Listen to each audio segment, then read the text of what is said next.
Bonjour à vous et bienvenue sur ce nouvel épisode du podcast de la puissance mentale. J'espère que vous allez bien et que vous êtes en forme et je suis vraiment heureux aujourd'hui de vous retrouver puisqu'on va voir ensemble les 4 principaux ennemis, ceux qu'il faut absolument connaître, surtout lorsque vous souhaitez atteindre un objectif personnel ou un objectif professionnel. Ces 4 ennemis-là, ceux que à l'issue justement de cet épisode, vous aurez en conscience, que vous aurez à votre esprit, comme ça, dès qu'ils vont pointer le bout de leur nez, vous serez en mesure d'y faire face ou alors même de les écarter de votre route pour justement continuer votre chemin en direction de votre objectif. Parce que je me rends compte une chose, c'est que beaucoup de personnes qui ont en idée d'atteindre un objectif se laissent parfois distraire de leur propre objectif. Et là, la question c'est, qu'est-ce qui fait justement que ces personnes qui pourtant au départ étaient réellement motivées, pourtant au départ avaient une vraie conviction, avaient cette envie d'aller atteindre cet objectif, à un moment donné, sur leur chemin, ils ont soit abandonné, soit ils ont pris un autre chemin, peut-être celui de la facilité, on va voir pourquoi. Et en tout cas, ils n'ont pas atteint l'objectif qu'ils s'étaient fixé initialement, sachant en plus que le fait d'être dévié de leur chemin, ce n'est pas forcément bon pour eux à court, moyen et long terme. Parce que parfois, effectivement, de dévier sa route, ça peut être aussi une bonne chose. Mais là, aujourd'hui, on va voir ces 4 ennemis-là qui, vous allez voir, peut-être que il y en a un parmi eux qui est beaucoup plus présent chez vous. Peut-être qu'il y en a peut-être 2.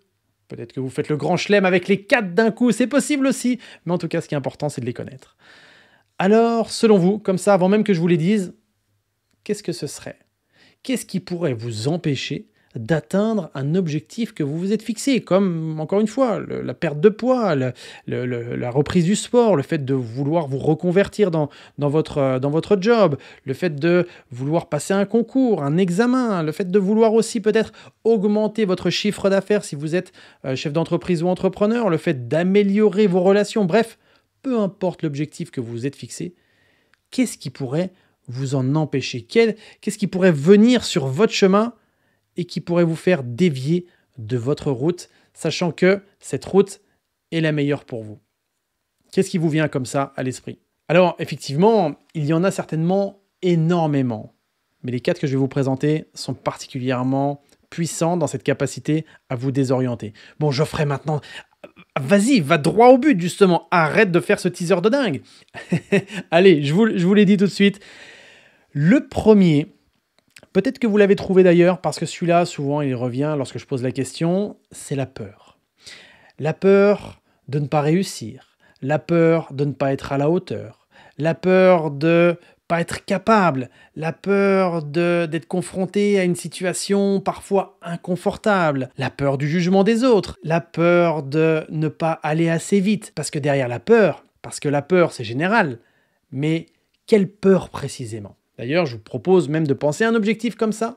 Peut-être qu'il y a quelques semaines, quelques mois, quelques années, vous vous étiez fixé et que vous n'avez pas atteint. Qu'est-ce qui vous a justement fait dévier de votre route? Si c'est la peur, quel type de peur il y avait? Et c'est vrai que souvent, quand je pose la question, les 2 plus grandes peurs qui reviennent, c'est la peur du jugement des autres et la peur de ne pas réussir. La peur de ne pas être en mesure d'atteindre son objectif. Et là, du coup, ça nous fait dévier de notre chemin en allant vers quelque chose qui, en réalité, nous rassure plus, qui nous permet de rester plus en sécurité. Parce que la peur, c'est cette émotion qui survient lorsque, justement, on a ce sentiment de ne plus être en sécurité. Donc, notre cerveau perçoit la situation comme un danger et nous dit que, attention, fais gaffe, là, tu risques même peut-être de mourir. Vous savez, le cerveau, lui, c'est ce qu'il veut, c'est de vous préserver. Il veut assurer votre vie, votre survie.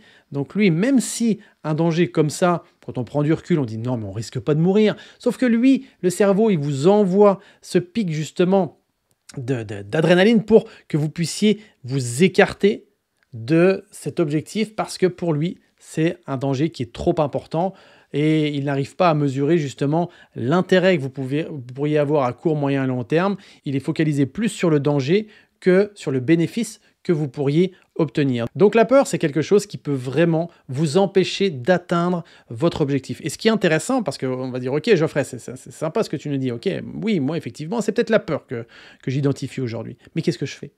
Alors cette peur, elle a sa raison d'être aussi. Parfois, j'entends des gens qui me disent « Mais comment on fait pour ne plus avoir peur ?» Et parfois même, certaines personnes fantasment sur l'idée de se dire à un moment donné, je n'aurai plus peur et à ce moment-là, ça sera le meilleur moment pour avancer, pour aller en direction de mon objectif, de mon projet, de mes rêves et attendre patiemment, certes, voire même quelques mois, des années, voire même toute une vie, de ne plus avoir peur. Mais la réalité, c'est que la peur, elle a son rôle. Cette peur-là, elle est salvatrice et elle va vous permettre justement, conservez-la, parce qu'elle va vous permettre de garder un niveau de vigilance qui soit très intéressant. Dans les tests police, comme vous le savez ou pas, mais en tout cas je vous le rappelle, j'ai été formateur dans la police pendant de nombreuses années, et quand on est formateur dans la police et qu'on met en place un exercice, lorsqu'on est face à une personne, donc en l'occurrence un policier, sur un entraînement qui n'a pas peur, on le considère comme dangereux. Parce que justement, le fait de ne pas avoir peur, d'aller tête baissée, ça va lui faire perdre du discernement, d'accord? Réfléchissez-y, à quel point aujourd'hui, le discernement, ça peut être utile dans l'atteinte de votre objectif. Discerner ce qui est bon, ce qui n'est pas bon pour vous. Discerner peut-être les personnes qui vous veulent du bien, celles qui, au contraire, sont là pour vous amener, vous tirer vers le bas. Ce discernement-là, à quel point justement, il va vous aider à aller de l'avant. Donc, une personne qui n'a pas peur peut, en tout cas, perdre du discernement, perdre de la présence d'esprit, peut perdre toute cette fraîcheur d'observation de l'environnement, et le risque, c'est d'aller tête baissée et d'être un peu comme une poule sans tête, d'avancer en direction d'un objectif en se disant oui, je vais l'atteindre à tout prix, mais finalement, à quel prix? Donc cette peur-là, plutôt que de vous dire j'aimerais l'enlever complètement, demandez-vous aujourd'hui de 0 à 10 à combien cette peur est présente dans votre esprit lorsque vous pensez à votre projet, lorsque vous pensez à votre objectif. Et en plus, ce qui est intéressant et ce qui est peut-être contre-intuitif pour vous, c'est que plus cette peur est élevée, plus l'objectif que vous allez vouloir atteindre est certainement important pour vous. Parce que concrètement, si cet objectif n'était pas important pour vous, est-ce que vous croyez que vous ressentiriez cette peur? Évidemment que non. Donc, cette peur-là, génial si vous avez peur. Maintenant, cette peur de 0 à 10, à combien elle est dans mon esprit? Et la réalité, c'est comment je fais pour la diminuer. Rappelez-vous, quand il y a de la peur, c'est qu'il y a ce sentiment, c'est pas une réalité, c'est pas la réalité, en tout cas c'est votre réalité, c'est votre perception, c'est que vous manquez de sécurité. Donc comment vous pourriez amener plus de sécurité dans votre quotidien pour diminuer cette peur? Peut-être que par exemple une personne qui aurait peur de parler en public, comment elle pourrait augmenter cette sécurité-là pour l'aider à parler en public? Déjà, en agissant sur elle-même, en faisant quelques types de respiration, en se préparant aussi mentalement, mais aussi peut-être plus techniquement en allant sur une prise de parole devant 1, 2, 3 personnes pour ensuite augmenter. D'accord? Pour comme ça, elle se sentirait un petit peu plus en sécurité. Je ne dis pas qu'elle n'aurait pas peur de parler devant 1 ou 2 personnes, mais en tout cas, elle commencerait à agrandir sa zone de sécurité, là où elle serait de plus en plus confortable, là où auparavant elle était inconfortable, eh bien elle va devenir confortable. Donc là on augmente, peut-être certains l'appellent la zone de confort, moi je préfère l'appeler la zone connue parce que cette zone de confort n'est pas nécessairement vraiment confortable. Donc cette peur, ok, c'est la première chose qui peut vous dévier de votre trajectoire. Quand elle est présente, eh bien, on remet de la conscience dessus, on se pose la question comment on peut la transformer, et ça, vous pouvez même utiliser un papier, un crayon pour conscientiser réellement, ok, derrière cette peur, il se passe quoi? Qu'est-ce que je pourrais mettre en place pour diminuer cette peur, donc en augmentant ma sécurité intérieure, ok? Et encore une fois, ça, c'est vraiment très personnel. Maintenant, passons au deuxième ennemi. C'est un peu un grand mot quand je dis ennemi, mais en tout cas, ça permet de prendre conscience que justement, ces facteurs-là, comme le premier c'était la peur, le deuxième, je vais vous le dire dans quelques instants, peuvent vraiment vous dévier de votre trajectoire, et ça serait dommage parce que aujourd'hui on se rend compte que les gens qui deviennent spécialistes dans un domaine, c'est parce qu'ils ont gardé leur focus. Les gens qui parviennent à atteindre tous les objectifs qu'ils se sont fixés, c'est justement parce que ce focus a été grandement présent durant leur chemin. Donc le deuxième, c'est les autres. Et quand je dis les autres, vous allez voir, ça va être un petit peu contre-intuitif aussi, la deuxième partie de ce que je vais vous dire. La première, évidemment, les autres, ça va être, on pense tout de suite peut-être aux jugements, les jugements négatifs que peuvent nous faire les gens lorsqu'on leur parle de nos objectifs, leurs avis qui parfois peuvent nous déstabiliser, peuvent nous remettre en question. Et là, effectivement, beaucoup de personnes ont besoin aussi inconsciemment d'obtenir la validation des autres, ce qui fait que lorsqu'ils se fixent un objectif, Si quelqu'un vient leur dire, par exemple, imaginez, la personne se dit, tiens, moi, en 15 jours, je vais perdre 3 kilos en faisant du sport, en contrôlant mon alimentation et en veillant à ce que j'ai un sommeil de qualité. D'accord? C'est en gros les 3 gros facteurs qui vous permettent de perdre du poids. Imaginez une personne qui arrive et qui dit, mais 3 kilos, c'est impossible, tu n'y arriveras pas. Et puis regarde avec le rythme que tu as, regarde avec le passé que tu as, regarde, j'ai sorti une étude de mon chapeau qui dit que on ne peut pas perdre 3 kilos en... Ok, vous aurez toujours des gens qui vous diront que c'est possible ou pas possible, mais c'est encore une fois issu de leur propre perception, avec leurs propres croyances, avec leurs propres conviction. Et à ce moment-là, vous pouvez vous remettre en question, peut-être même douter, peut-être même augmenter cette peur qui était présente. Vous voyez comme quoi les autres et la peur, ça peut aussi être interconnecté. Donc ce qui est important, c'est de vous poser et de vous demander réellement qu'est-ce que vous voulez, en vous remettant au cœur de votre vie, au cœur de votre propre existence.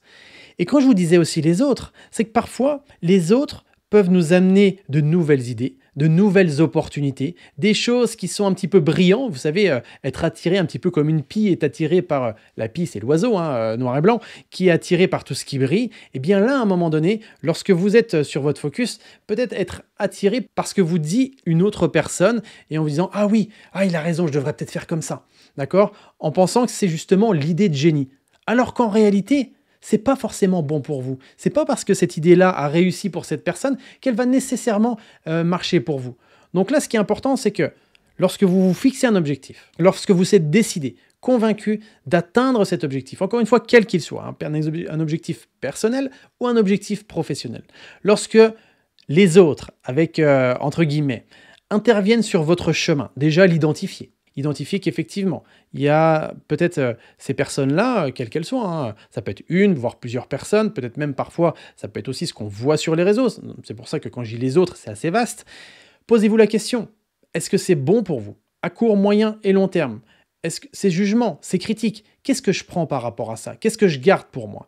Et quand on me présente quelque chose comme étant une opportunité, comme quelque chose étant justement un objet brillant, est-ce que c'est bon pour moi? Vous savez, moi, quand j'ai décidé d'ouvrir justement cette académie de puissance mentale, j'ai eu des opportunités dans le sens où beaucoup de personnes me disaient « Mais tu sais, tiens, j'ouvre aussi une formation, ça te dirait pas d'intervenir avec moi? Tiens, j'ai tel projet de tourner des vidéos, ça te dirait pas de venir avec moi ?»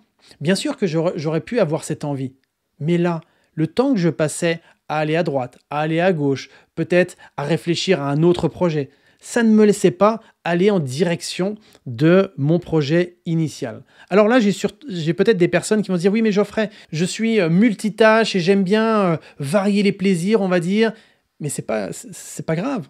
Par contre, quand vous fixez un objectif, quand vous fixez le fait d'agir sur cet objectif, d'être à 100% sur cet objectif. Maintenant, rien ne vous empêche d'avoir plusieurs objectifs en même temps. Maintenant, soyons réalistes. Si vous avez plein de gros projets en tête, ça va être difficile d'être pleinement focalisé sur les 3 projets en même temps. Je ne dis pas que c'est impossible, mais ça va vous demander peut-être beaucoup d'énergie, beaucoup de temps forcément, et peut-être beaucoup d'argent. Parce que imaginez quelqu'un qui a ce projet, alors évidemment, tout dépend aussi de la hauteur du projet, mais quelqu'un qui voudrait être champion du monde dans une discipline, s'il souhaite être champion du monde dans plusieurs disciplines, ça risque d'être compliqué. Sauf si, évidemment, c'est comme Kevin Mayer qui fait du décathlon, et là, dans ce cas-là, il y a plusieurs disciplines. Mais ça, c'est des cas à part. Si quelqu'un veut être champion du monde de ping-pong et en même temps champion du monde de saut en parachute, là, c'est des disciplines qui sont complètement opposées, complètement différentes. À un moment donné, ça risque d'être difficile d'être concentré et focus sur les 2 objectifs en même temps. Donc c'est aussi à vous de demander quelles sont vos priorités, sur quoi vous portez votre attention. Mais maintenant, une réalité est bien présente, c'est que tous ceux qui aujourd'hui sont à un niveau d'excellence, à un niveau d'expertise dans un domaine, c'est qu'ils ont dû faire le choix, ils ont dû prioriser par rapport à un objectif. Et parfois, j'entends des gens me dire « choisir, c'est renoncer ». Choisir, c'est prioriser. Et là, c'est différent. Parce que prioriser, ça ne veut pas dire qu'on renonce à l'autre projet, mais au contraire qu'on met sa priorité mentale, peut-être émotionnelle et comportementale sur ce projet-là, et que par la suite, ça peut être dans quelques heures, dans quelques jours, dans quelques semaines, dans quelques mois, dans quelques années, peu importe. On mettra aussi son focus sur l'autre projet qu'on s'est fixé. Donc, ce deuxième ennemi, ça peut être justement les autres. Autant les gens qui vous critiquent, qui vous jugent, qui vous dévalorisent, autant les gens qui, inversement, vous apportent des opportunités ou leurs solutions et essayent de vous dire justement que c'est la meilleure solution pour atteindre votre objectif. Ensuite, le troisième ennemi qui pourrait justement vous empêcher d'atteindre votre objectif, ça va être le plaisir. Et là, quand je vous dis ça, peut-être que certains se disent « Mais Geoffrey, si on n'a pas de plaisir lorsqu'on atteint son objectif, le risque, c'est de ne pas atteindre son objectif. » Oui, mais quand je vous parle de plaisir, c'est différent. Parce qu'en fait, ce qu'il faut comprendre, quand on se fixe un objectif, on a différentes phases. On a la première phase qui est cette phase de lune de miel. Lune de miel, et ça c'est valable dans tous les objectifs, même un objectif qui pourrait être par exemple un objectif amoureux où on se met en relation avec une personne, un objectif où on change de job. Cette lune de miel, c'est le début où on est un petit peu tout feu, tout flamme et on met plein de choses en place, on est super excité. On a, par exemple, les gens qui reprennent le sport, ils ont la nouvelle tenue, ils ont les baskets flambant neuves, ils sont prêts à tout faire, ils sont prêts vraiment à donner le maximum en direction de leurs objectifs. Et pareil dans les relations amoureuses. Au début, c'est génial, cette personne-là, oh là là, mais c'est la plus belle personne que j'ai jamais rencontrée de toute ma vie. C'est juste fabuleux. Et ça, c'est ce qu'on appelle la lune de miel.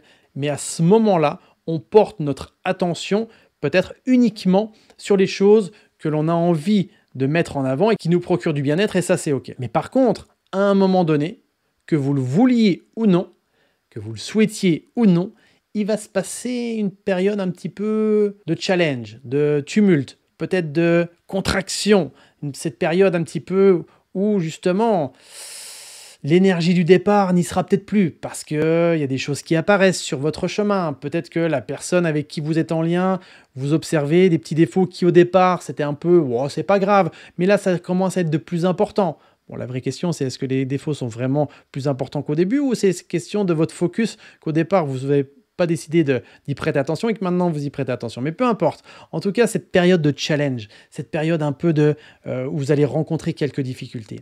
Et c'est à ce moment-là, justement, que cette notion de plaisir qui peut vous distraire va faire son apparition. Parce que le cerveau, lui, il n'aime pas souffrir. Et à ce moment-là, vous risquez d'être un petit peu dans une souffrance parce que vous voyez, peut-être vous avancez plus, vous avancez difficilement. Et à ce moment-là, votre cerveau, lui, il va rechercher cette lune de miel. Il va vouloir rechercher du plaisir, celui qu'il a eu quand il a commencé cette mise en place du nouvel objectif ou quand il a mis en place ce projet. Et c'est pour ça que lorsque des personnes, par exemple, se mettent dans un sport, au début, c'est génial, ils apprennent de nouvelles choses, c'est parfait. Et à un moment donné, ils se rendent compte que c'est des contraintes, il faut y aller le soir, ils prennent peut-être, c'est difficile physiquement. À ce moment-là, certains se dirigent vers un autre sport. Et dans les relations, c'est pareil. Il y a certaines personnes qui sont avec des amis qui, à un moment donné, c'est un peu challengeant parce que les amis vous posent des questions qui sont peut-être un peu, qui vous mettent un petit peu mal à l'aise. Peut-être que leur réussite aussi vous fait une sorte de miroir vis-à-vis de vous-même. Donc, du coup, c'est un peu challengeant. Et du coup, vous repartez sur une autre amitié.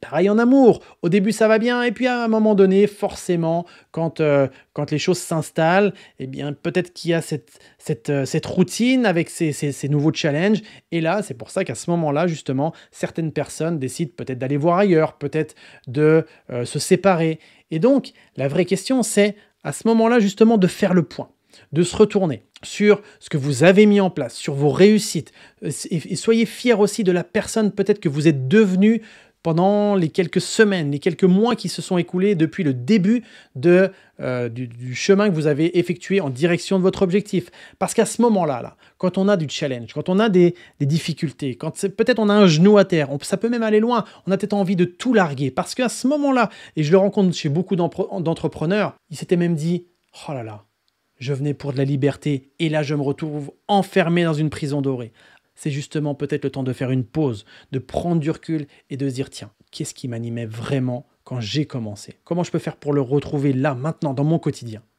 Pour justement retrouver cette motivation, vous reconnecter à cette raison de cœur qui vous a animé justement à partir sur cet objectif. Parce que, soyons honnêtes, de vouloir qu'il y ait toujours des journées merveilleuses, extraordinaires, sans embûches, vraiment avec beaucoup de légèreté, et que les résultats soient toujours un succès pour vous. Ça, c'est un fantasme. C'est pas la réalité. Croyez-vous honnêtement que les couples aujourd'hui, par exemple, qui durent, je vous donne mon exemple, moi ça fait plus de 20 ans que je suis avec Betty. En 20 ans, mais au bout des 3 ans, on a failli se séparer. Au bout des 7 ans, on a failli aussi se séparer. Au bout des 10 ans aussi. Et puis après, tout s'est vraiment renforcé. Et aujourd'hui, on est même plus heureux que ce que l'on était au départ. Mais sur les différentes phases, d'ailleurs, c'est rigolo d'observer que 3, 7 et 10, ce sont aussi des cycles qui apparaissent dans un couple. Parfois, ça peut apparaître un peu avant, un peu après, mais peu importe. Là, à ce moment-là, c'est quand on rencontre une zone de challenge, d'épreuves qui soient plus ou moins fortes. La vraie question à se poser, c'est où est-ce qu'on en est?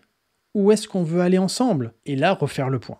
D'accord? Et ça, c'est valable dans tout, même si vous avez entrepris une nouvelle activité sportive, même si vous êtes donné l'idée de faire un nouveau job. Moi, quand j'accompagne des personnes dans le coaching, par exemple, pour devenir coach en préparation mentale, au début, c'est waouh, c'est génial, c'est excellent, j'ai coaché des gens, ils ont des super résultats, c'est chouette, c'est vraiment ce qui m'anime, j'ai vraiment envie de faire ça toute ma vie.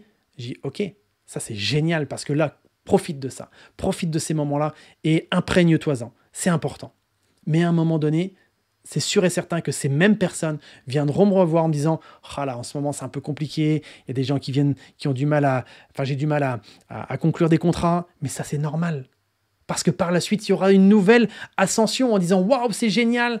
Mais c'est à ce moment-là, justement, quand on a un petit peu de difficulté, le risque, c'est de vouloir retourner vers du plaisir, que venir rassurer notre cerveau et donc de repartir vers quelque chose qui soit plus sécurisant aussi pour nous. Et le risque, c'est justement de ne pas atteindre l'objectif initial qu'on s'était fixé. Vous savez, aujourd'hui, moi, oui, les gens me disent c'est facile pour toi. Bah oui, c'est facile pour moi, mais parfois c'est facile, mais parfois c'est aussi très compliqué. Il y a beaucoup de moments dans mon quotidien où je me pose des questions, où j'ai des doutes, j'ai des craintes, j'ai aussi peur. Et moi aussi, il m'arrive parfois de fantasmer devant des jobs où les gens ne se posent aucune question et je me dis, purée, mais qu'est-ce que je me complique la tâche? Qu'est-ce que je me complique la tâche? Pourquoi je fais tout ça en fait? Mais c'est bon de se poser ces questions-là. C'est même important de se poser ces questions-là. Mais ce qui est important aussi, c'est de ne pas prendre une décision sur le coup de l'émotionnel.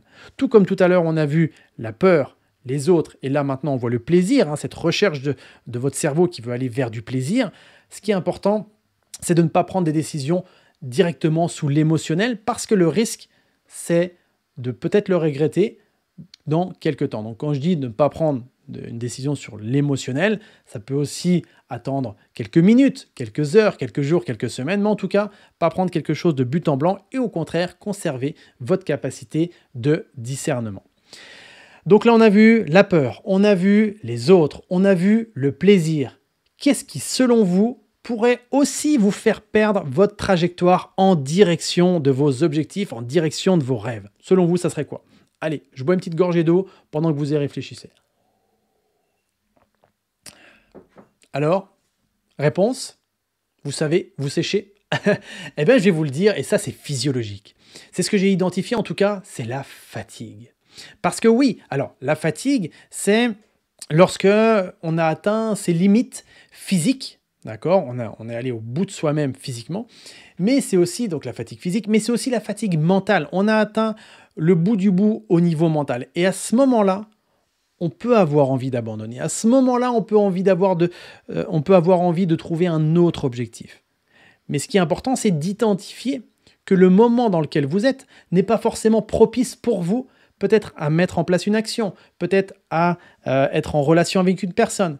Et là, d'identifier ça, c'est fondamental. Et ça, encore une fois, c'est physiologique. Vous ne pourrez pas aller à l'encontre. Alors si vous pouvez prendre des stimulants, ok, mais est-ce que c'est bon pour vous? À court terme, à moyen terme, à long terme?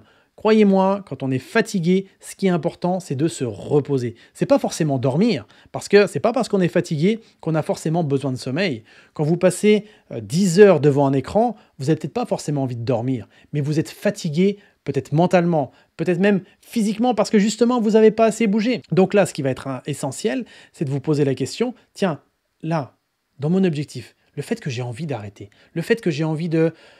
Voilà, je regarde un peu ailleurs sur d'autres choses. Est-ce que je ne serais pas fatigué? Est-ce que je ne serais peut-être même pas épuisé?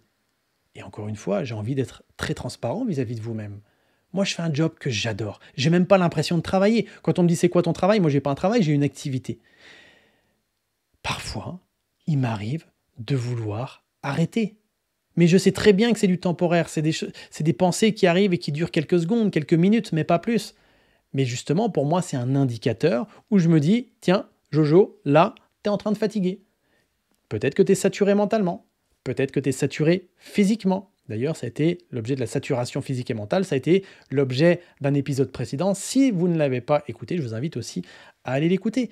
Mais la fatigue, même quand vous avez la meilleure volonté qui soit, si vous allez contre cette fatigue, ce qui est possible, je ne dis pas que c'est impossible, mais ça va être énergivore, et 2, ça ne sera pas forcément bénéfique pour vous parce que vous risquez de prendre des décisions qui ne sont pas bonnes pour vous parce qu'elles ne seront pas prises avec discernement. Et ça, moi, je le voyais quand il y avait des tests police pour certains groupes d'intervention.